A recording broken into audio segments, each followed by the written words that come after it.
Hello fellow YouTube friends, followers, fools and flabbergasters, my name is Mason and it is time for another Guild Wars 2 easy and flexible build guide. The goal of this guide is to enable you as much flexibility and low switching costs between PvE game modes on a particular class and elite specialization. This means that whenever possible I will use only one set of gear with slight alterations. In turn, I will usually recommend armor and trinkets that allow for high damage and the necessary defense/support is accommodated for through traits, food and skill changes only. That usually also means that the build is not necessarily always the best in slot choice, but it will pass a certain DPS threshold under the usual raid buffs and get you through pretty much all open world content on your own if needed. Today's class is the Thief, and the elite specialization of choice is the Specter. We're going to talk about three different build variants: an open world roamer, a condition DPS variant and an Alacrity Support variant, even though the last one will only be briefly touched upon in the final part of the video. As usual, build links are in the description of the video. Starting with pros and cons of the build, it does great damage, 38k on the golem with allies. On top of that, it is fully ranged, so it's easier to handle in open world.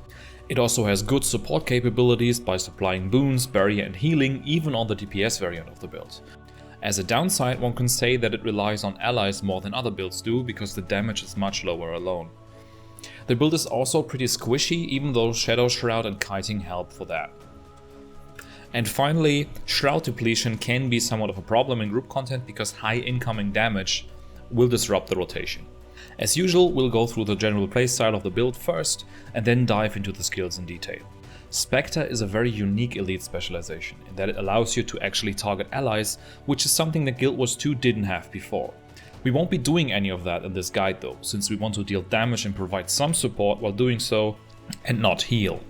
Just note that in situations where you see people struggling, you can target them to provide them with barrier, boons and heals if needed. Aside from that mechanic, the initiative system that all thieves have is the same. All your weapon skills cost initiative while utilities are free. Specter adds another set of skills on top through Shadow Shroud. This is very similar to a Necromancer Shroud since its effectiveness also scales off of your health. Shadow Shroud skills do not cost initiative, but Shroud replaces your health with Shadow Force and spending initiative generates Shroud energy. So any damage you take while in Shroud will drain the purple bar above your weapon skills, just like on Reaper and Core Necromancer. When you enter Shroud, you will automatically tether to an ally and grant them barrier. It's not important which ally that is at this point, but it's important that you apply barrier. With the trait Dark Sentry, you apply the passive effect Rot Wallow Venom, tongue twister alert, to allies whenever you grant them barrier, so that they will apply torment on their next attack. The damage from this torment counts for you, so you actually gain more damage by applying barrier. Win-win, right? As I said, we aren't going to focus on barrier supply, but it happens passively in the build as a nice gimmick for extra damage. While in Shroud, the skills you use do not only deal damage, they also benefit the ally you're tethered to automatically. You'll start to notice a pattern here. Specter is played best when you're not alone, since otherwise all those little side benefits are wasted. Good thing is that in open world you are rarely alone, and even if you are, Specter is a really nice elite specialization to go with, as we'll see over the course of the video. For Specter, the Thief's core steal mechanic is replaced by Siphon. This means that you won't get any stolen skills from it, but you can cast it at range and it grants you a bunch of Shadow Force upon activation. With the traits of choice, this skill also grants a ton of boons and applies conditions, making this a very loaded skill that you absolutely want to use as much as possible. In the open world variant, this also applies a daze and thus provides nice CC. As the specialization skills, Specter gains access to wells. These are also shadow steps, so that using one will teleport you to the center of the designated area and then drop a circular AoE that either damages enemies or provides healing and boons. There are also all dark combo fields that you can use for several helpful combos with Shroud and weapon skills. While they are very useful as support tools and in open world, the constant teleporting can sometimes be more of a hindrance and can feel a little clunky and annoying, but more on that later. The weapon choices for Specter are set in stone. I never really felt the need to use something other than Scepter and Dagger. You can put on a short bow or a main hand dagger for higher cleave damage at the cost of single target damage, since that is what the Specter somewhat lacks, but it's rarely needed. Now we'll be going through the skill kit first, so that you can better understand the rotation and trait choices that I'm going to explain later on. Let's start with the Shroud skills. Most of them will heal the ally you're tethered to and or yourself, so we'll only talk about the additional side benefits they provide. First off, the Shroud auto attack Haunt Shot is pretty standard since it applies some damage and a stack of Torment. Torment and Poison are the main conditions on Spec, with Torment dealing the major share of the damage, so keep that in mind. This will also grant might to the tethered ally. Grasping Shadows is the second Shroud skill and it's a short cooldown AoE that does great damage. This is a priority skill in Shroud for exactly that reason. It's also a Condi cleanse, so that's a nice gimmick. Dawn's Repose number 3 is a leap skill, but it does way more than that. It will grant you and the tethered ally barrier, meaning that it applies Rottweiler Venom. It also causes fear, meaning that it's a good amount of CC damage as well. Eternal Night is Shroud skill number 4 and is one of the few melee skills in the kit. So don't use this from range, it won't do much. Whenever you can cast it, it will apply poison to the target and a bunch of soft CC skills. Overall, you will notice that Specter has a lot of CC, especially soft CC in its kit. In open world roaming and group content that can be very handy since you have many options to break CC buffs, and in open world you don't really have to go out of your way to do so. Another CC skill that also applies stability to you and the tethered ally is Mind Shock, the final Shroud skill. This does decent damage as well, but it is also a melee skill. As I said before, many of these skills are combo finishers that you can use after dropping a well to make use of the dark combo fields. Moving on to weapon skills, the Scepter auto attack isn't that great. It's decent in that it applies Torment and does decent damage, but there are better options for the time you spend outside of Shroud. The auto chain is pretty long and it doesn't do great DPS in return, so I don't really use it much. The same applies for Scepter skill 2, Shadow Sap. It applies weakness and grants yourself might, but in most cases this isn't worth the initiative you spend. Instead, you'll want to spend as much initiative as you can for Twilight combo. This is the dual attack and does by far the most damage. It applies a ton of poison and torment, shield and weakness, so it is often best to spam this until you're out of initiative. The dagger skills 4 and 5 are nice to have, but I rarely use them. Dagger 5 is good to provide some stealth so that you can use the stealth attack to gain barrier and apply poison. You gain the barrier on each hit, so that's a pretty good defensive option. Moving on to utilities. We'll go through the different options that you can use for the slots, with the main focus on the open world build and the DPS variant. The Alacrity variant is very similar to the DPS variant, it only replaces some utilities with wells, so that you can provide Alacrity with them. But more on that later. For the healing slot I use two options. For group content the DPS benchmark uses Hide in Shadows, but I do not. Instead I slapped on Signet of Malice for passive sustain. This simplifies the rotation since you don't need to include stealth attacks at the cost of very little damage. The second option that you can use is Well of Gloom. It's a very powerful healing tool that also has a nice AoE heal over time attached to it, so it's good in group content. Wells are also a good way to reposition yourself and get out of danger whenever you need to. After that I always use Scale Venom. This applies Torment and Vulnerability on your next few attacks. What's great about Venom skills in general is that they also apply to allies around you, so that the more allies you have in range, up to 5, the more damage you will cause. In group content, this and Spider Venom are no-brainers that you should always have on your bar for the sheer amount of damage they provide. They're also both skills without a cast time, so they can be cast at any time without an opportunity cost. In solo application I mostly use this for the extra vulnerability. If you want to drop a skill in open world, this should be the first one to go. After that we have Well of Sorrow and Well of Silence in open world and Spider Venom and Thousand Needles in the DPS variant. The two wells are basically Condi bombers in full AoE, which increases your cleave damage in open world noticeably while not sacrificing too much single target damage. Paired with some casts of Twilight combo, the two wells put out an incredible amount of soft CC, torment, poison and bleeding in a very short time frame. Thousand Needles is a strong AoE tool that applies a lot of poison and bleeding. This has two casts, one preparation and then another cast to activate. Between those you have a 3-second ramp up time. The second cast does not have a cast time, so again you can cast this while doing other things. The elite slot is pretty much fixed. I mostly use Thieves Guild in open world because they are functioning allies who will apply all your venoms for you when they are around. This creates really nice burst windows even when alone. If you need additional CC instead, you can slot Basilisk Venom. Moving on to gear and attributes. The gear for Specter is a nice mix of Sinister and Viper.